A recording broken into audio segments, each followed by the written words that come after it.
Nu mă așteptam să fie atât de mari. Acum înțeleg de ce se spune că acesta este cel mai spectaculos traseu marcat din Ceahlău. Conglomeratele acestea, tot ce a reușit să creeze natura din aceste conglomerate, aceste forme foarte, foarte spectaculoase. Stânci, care seamănă așa cu niște căpițe, sunt foarte mari și se văd atât de frumos. Toată zona este de-a dreptul spectaculoasă. Bună dimineața! Suntem pregătiți să plecăm pe un nou traseu. Suntem la cazare, la căsuțele Suhardul Mic și acum o să plecăm spre Ceahlău. Vrem să facem un traseu pe acolo, un traseu foarte, foarte frumos și de care cel puțin eu sunt super încântată să-l descoper. Din ce am auzit, este cel mai frumos traseu din Ceahlău. Acum nu știu, rămâne de văzut. Am mai făcut câteva trasee prin Ceahlău, chiar sunt curioasă să-l descoper și pe acesta.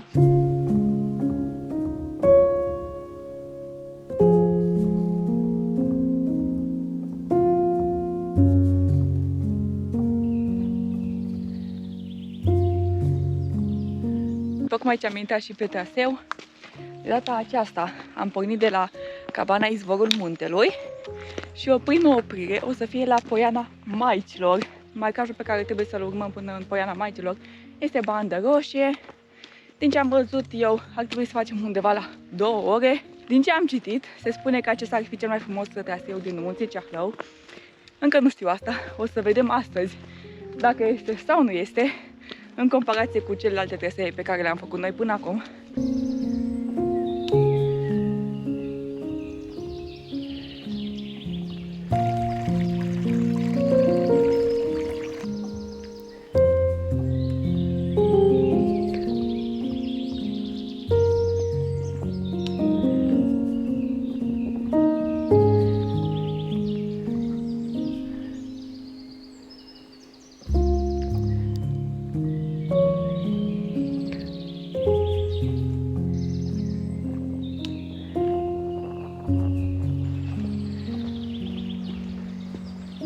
Am ajuns în Poiana Maicilor și acum am dat de o cursă cu obstacole, foarte, foarte mulți arbori căzuți, dărâmați de vânt. Sunt unii care se mișcă foarte, foarte ciudat, așa, parcă mai un pic se răstoarnă. Până acum am mers în cea mai mare parte prin pădure, de fapt doar prin pădure, în afară de Poiana Maicilor. Este o părinte destul de mică și acum ne îndreptăm spre Plăile lui Miron, iar apoi o să luăm decizia ce traseu urmăm în continuare.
Am trecut și de Clăile lui Miron, aceste stânci care seamănă așa cu niște căpițe, foarte, foarte spectaculoase. Nu mă așteptam să fie atât de mari, mereu în poze toate mi se par mici.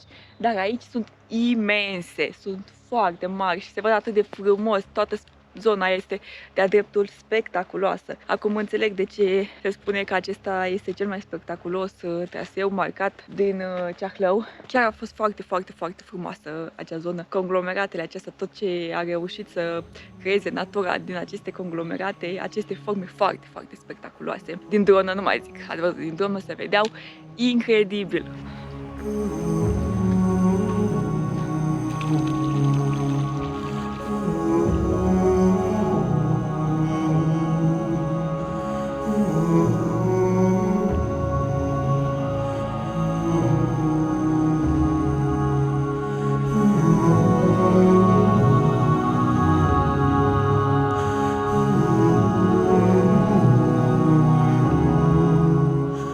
Din păcate nu o să putem urma traseul așa cum ni l-am propus noi astăzi, adică să continuăm spre Coloana Dorică, apoi spre Pavilion și apoi spre Brâna Vestică a orașului mare, pentru că am văzut acum un panou, de fapt sunt mai multe panouri pe această potecuță care duce spre acest traseu, că este o rezervație protejată și este interzis accesul persoanelor neautorizate, adică noi și alți fermeri. Acum, nu știu cât de serioasă este chestia asta, însă eu prefer să respect aceste reguli. Mi se pare foarte, foarte important ca cineva să respecte regulile acestea, pentru că acest fel protejăm și natura, protejăm și plantele ocrotite sau animale sau ce specii ocrotite o mai fi în această rezervație. Sunt sigur că sunt foarte, foarte multe. Acum o să continuăm spre Cabana Dochia, pe traseu marcat, cealaltă variantă de traseu era nemarcată. De acolo o să vedem, o să mai mergem puțin pe alte trasee din împrejurim. Nu o să mai mergem pe Toaca, știți că am mai fost pe Toaca. De data asta nu o să mai mergem. Deja am 2 videoclipuri în care am mers pe 2 trasee diferite spre vârful Toaca. Dacă nu le-ați văzut, puteți să le vizionați, vă faceți o idee și despre alte trasee din Ceahlău.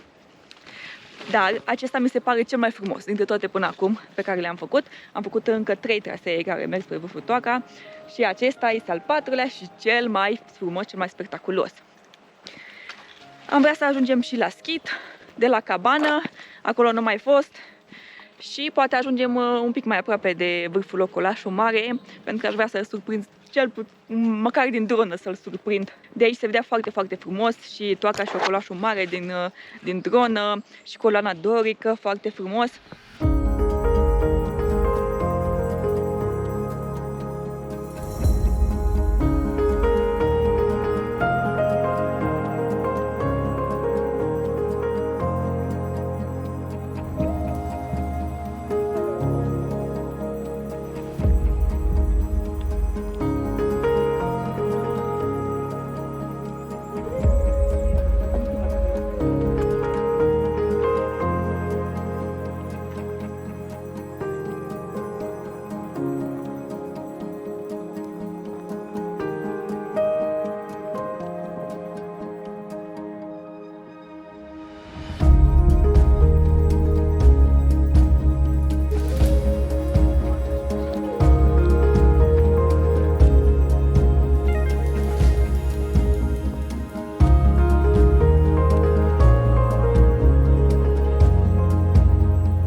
La urmă nu am mai oprit la Cabana Dochia, era foarte, foarte aglomerat și, în schimb, am zis că ne găsim noi un loc doar al nostru, o priveliște frumoasă, unde să nu fie aglomerat, și am găsit. Suntem deasupra schitului, schitul Schimbarea la față, și am găsit aici un loc foarte, foarte frumos, de belvedere, cu priveliște spre vârful Toaca și scăldătoarea vulturilor. Până aici noi am făcut undeva la 5 ore, aproximativ 5 ore, cu 1 milion de pauze. Am făcut foarte, foarte multe pauze astăzi, de filmat, de admirat, de făcut cafea. La Clăile lui Miron am stat cel mai mult, cred că am stat aproximativ o oră doar acolo. Am mers pe toate brânele acelea de pe lângă Clăi și aia a fost partea noastră preferată a traseului. Foarte, foarte, foarte frumoasă, foarte spectaculoasă, foarte fotogenic, așa, poți să stai acolo, să filmezi, să faci poze câteva ore bune și tot nu te plictisești dacă ai toate brânuțele acelea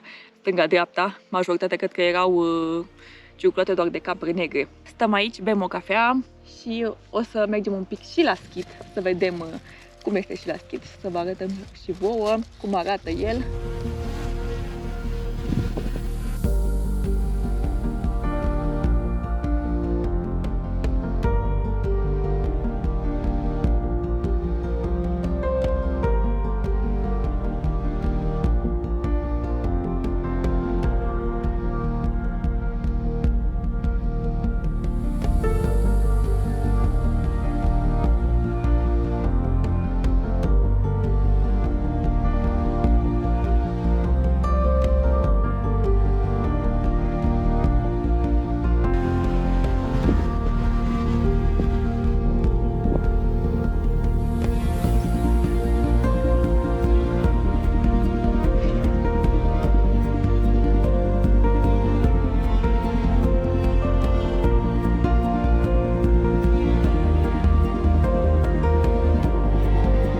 Între timp am început și coborârea.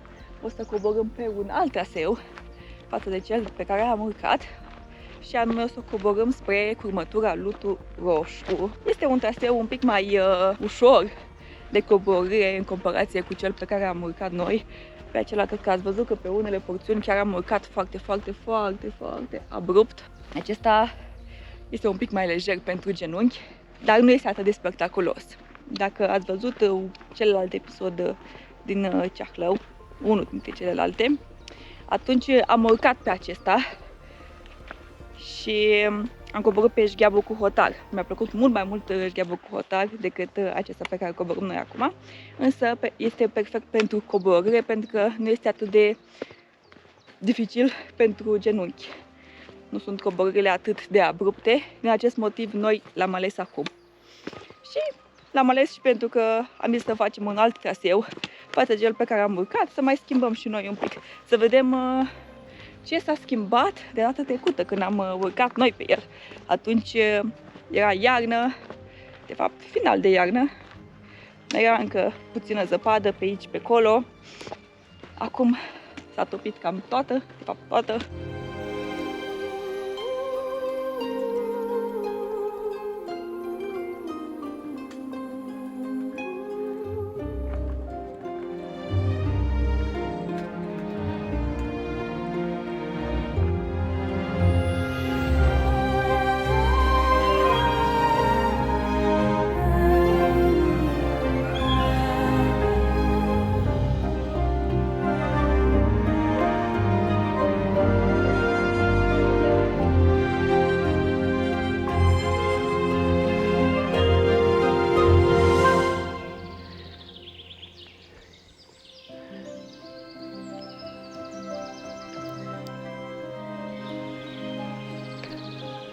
Am ajuns și noi acum la locul unde am început traseul și anume la izvorul muntelui. Traseul nou ne-a luat aproximativ 8 ore, ca distanță undeva la 14 km jumătate, ceva de genul acesta.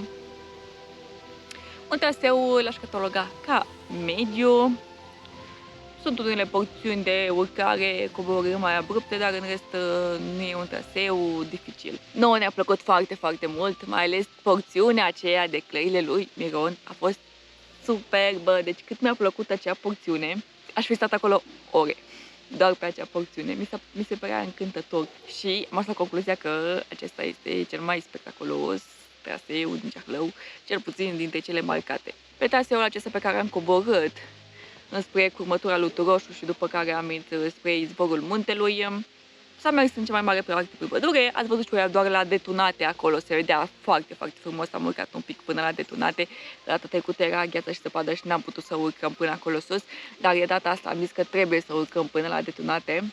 Ce mult mi-a plăcut și pădurea, deși mi-a plăcut mai mult pădurea cum se vedea ieri, din cheile Șugăului. Dacă nu ați văzut acel episod, trebuie să-l vedeți. Super mi-a fost și acolo, cât mi-a plăcut. Cum noi o să ne îndreptăm spre locul de cazare și o să mai avem încă un episod în această serie, cât o să stăm în această zonă, în zona cheilor Picazului, Ceahlău. Și o să mai filmăm încă un episod. Sperăm să prindem tot așa vreme foarte frumoasă și vă aștept acolo pe YouTube să urmăriți și acel episod. Sunt sigură că și acolo o să întâlnim niște peisaje încântătoare. Acestea fiind spuse, cel puțin pentru acest traseu, totul este gata. Toate cele bune!